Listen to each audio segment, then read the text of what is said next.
So now, when walking a mother through the loss of a child, what is a feeling that she might have that we should be aware of?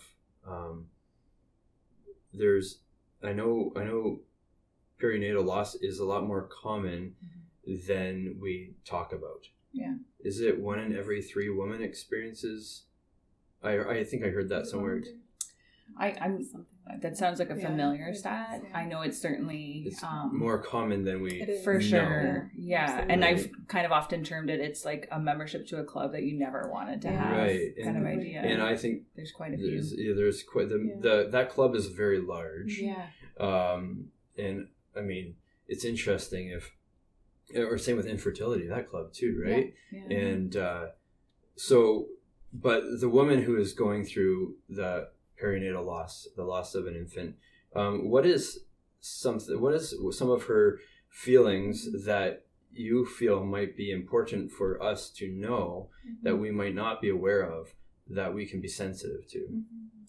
Yeah, that's really important because, in the first place, we don't know, right? Like, she could be feeling so many things, and she could be feeling like 100 things a day, right? And it could just change quickly. And so to take that step back first and recognize, I don't know what she's feeling, and so I don't want to assume anything, I think is the good first step, or right first step. And then so be sensitive. Yeah, sensitivity.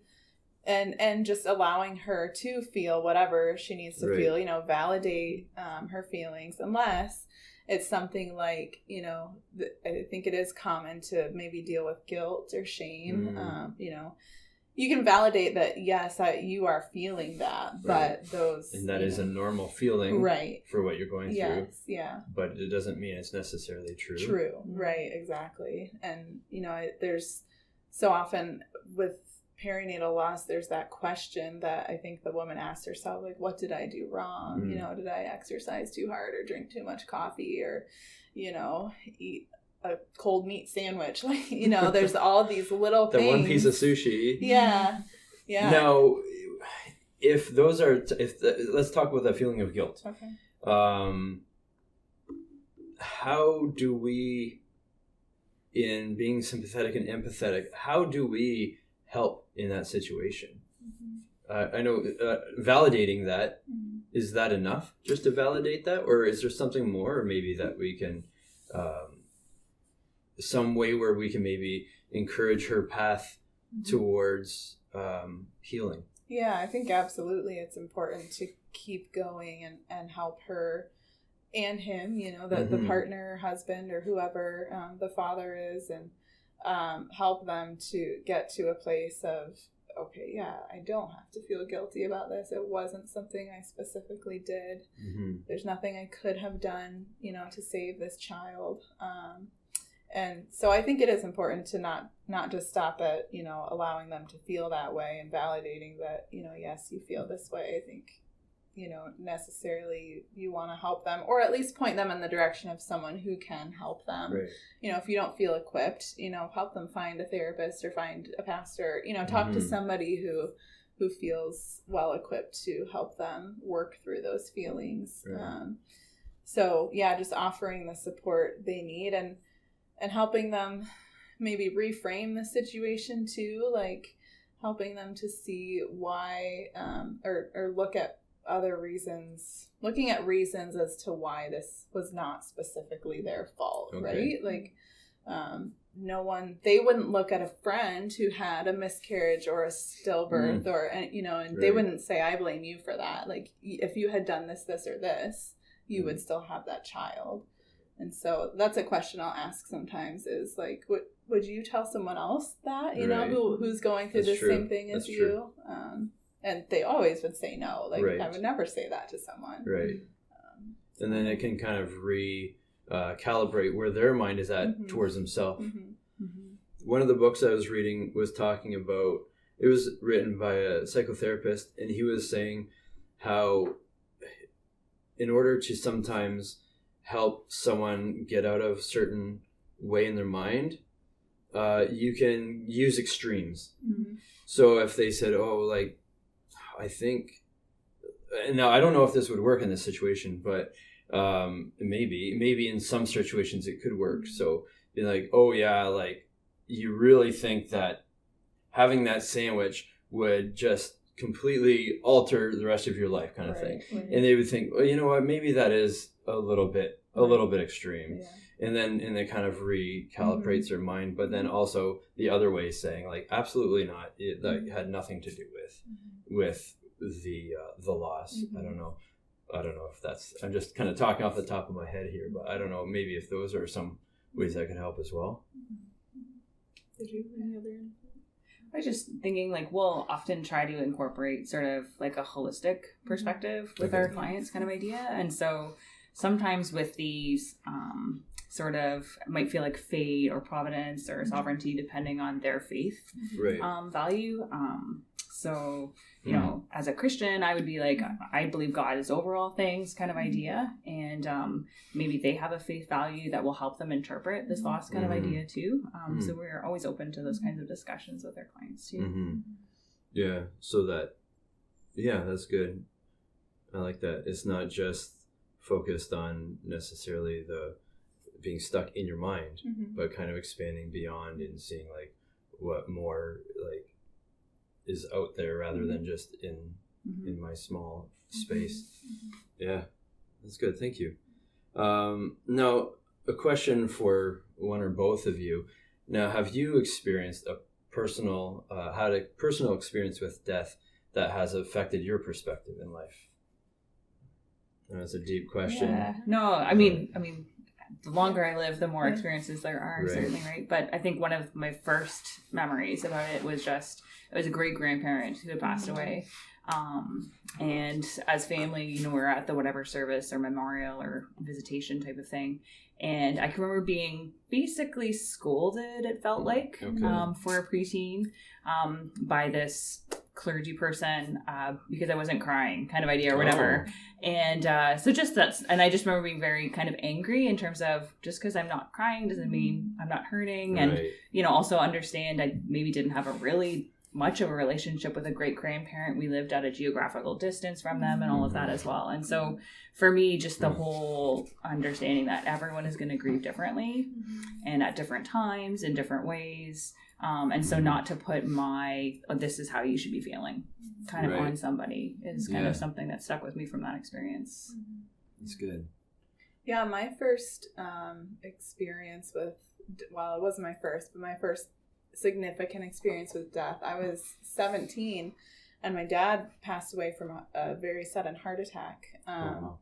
And I was like, I had experienced grandparents' death at that point, like when I was young. So I didn't really, I didn't know them that well. I was pretty young, but I can remember, I'm going to connect this because when my grandpa, specifically my dad's dad, when he died, I remember like throwing a tantrum the day of the funeral about what I was wearing. Like I think I was probably 4 or 5, and just now looking back when I lost my dad, I'm like, oh man, the grief he was feeling that day from losing a parent. And not that he, was upset with me, like I was young, but just made me really realize like, how significant death is. Like I just hadn't been faced with it significantly at that point. And so that really opened my eyes. And there was a lot of hope at his funeral. I'll just say that he was a Christian and I am too. And so there was lots of hope and healing, but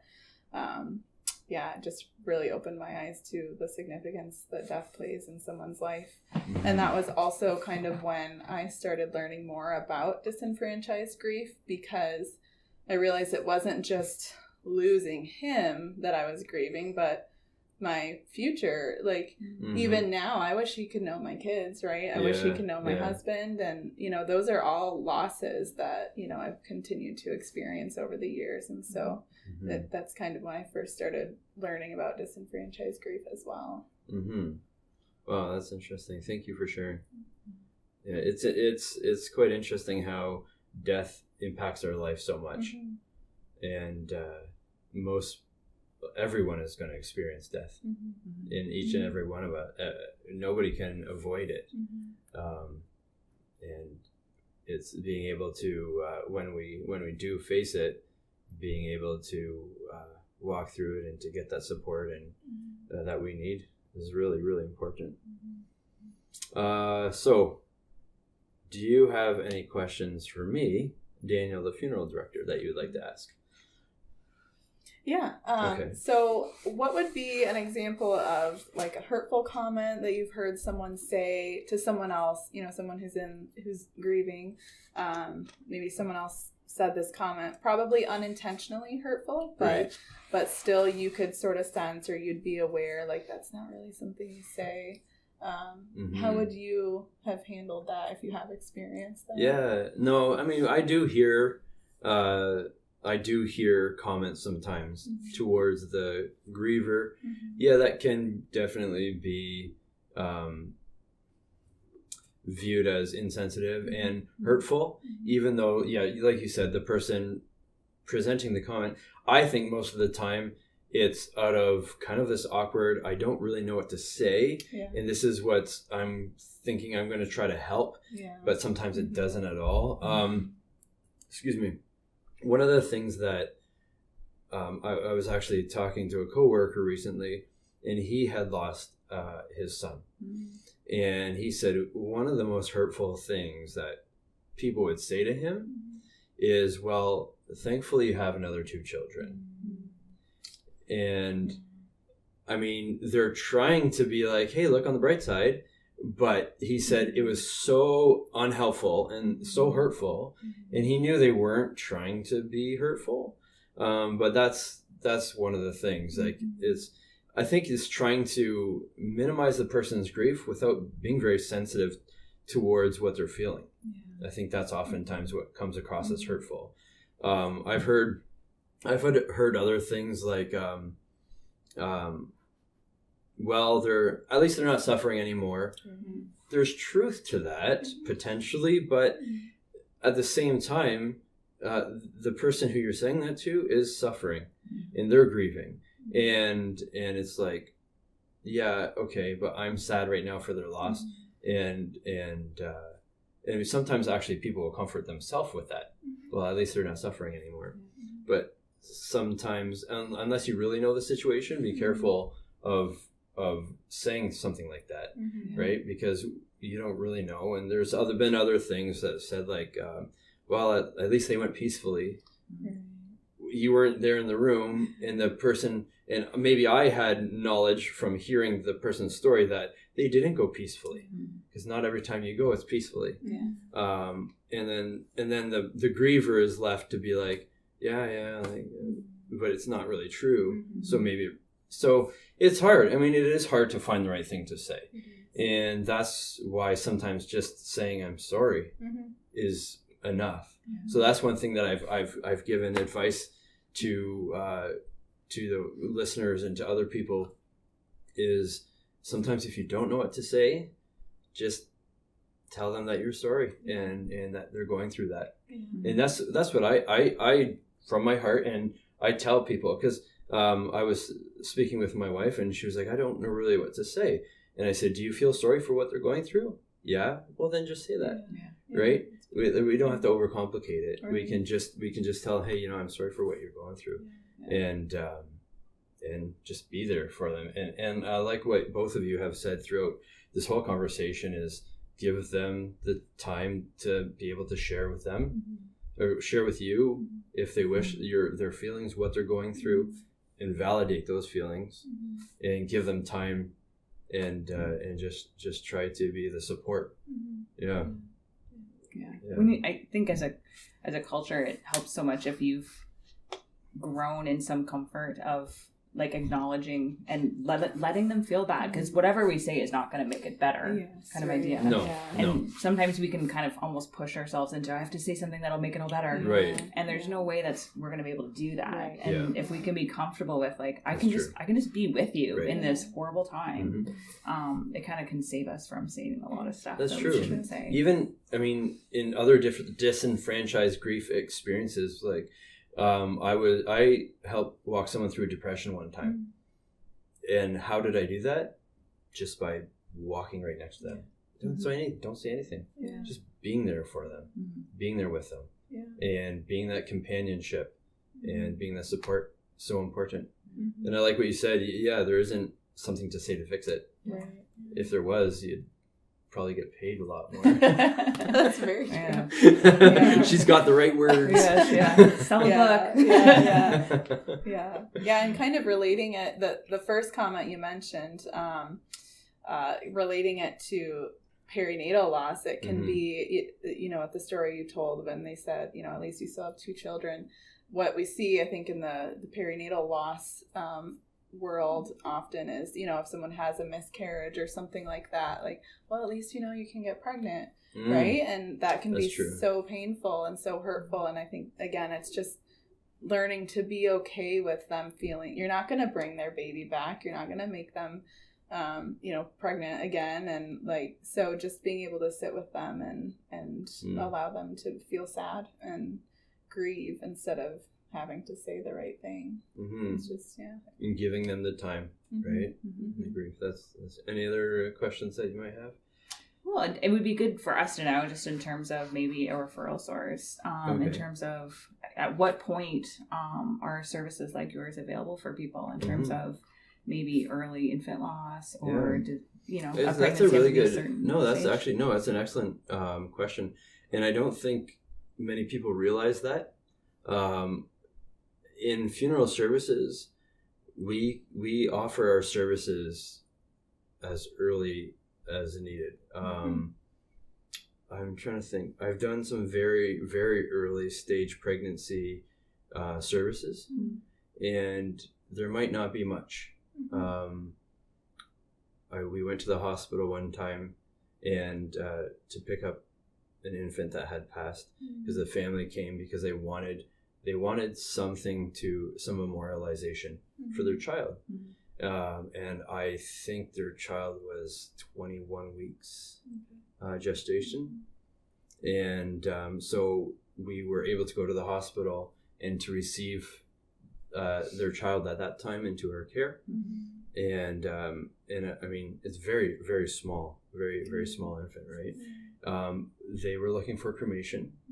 And so we were able to cremate, and then the amount of cremated remains are extremely small. Like, especially that early, there might not be anything. There might be just a tiny little bit, but we were actually able to have a small amount of cremated remains, and we were able to place that in a necklace for the mom. And so she was able to wear her child's cremated remains with her. So there are things like that that is possible to be done. You can also have a burial at a cemetery, so you can go to a place, and there's not really an age cutoff of where we serve. As long as I think there would be something to do, right? I would say, I mean, trying to be sensitive, but if it's too early on, if it's just a few weeks, there might not be anything, right? To be able to memorialize. But at the same time, what we can always do is offer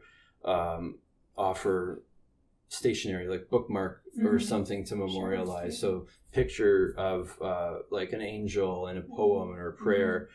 And I do think it's important for a lady to have that opportunity, if she desires to say goodbye. And I mean, there's other things that funeral homes do. Sometimes is we're able to take maybe handprints or footprints on clay and give the family something as a keepsake to remember. So there's different things that we can do for sure, and we can generally do it quite early on, and and to be able to offer that to the mother or to the parents, whoever is looking for that, who's able to say goodbye. And it's difficult. I mean, I've had it where, it's just the next day after the mom's been into the hospital, and she comes into the funeral home to maybe hold her child one last time, and we've done that before, and it's always something that is really good to be able to offer, because if she's able to go to the funeral home and to hold her child one last time, and then we take a drive, maybe to the cemetery and do a committal service, I think that can be an important step in her healing. Yeah.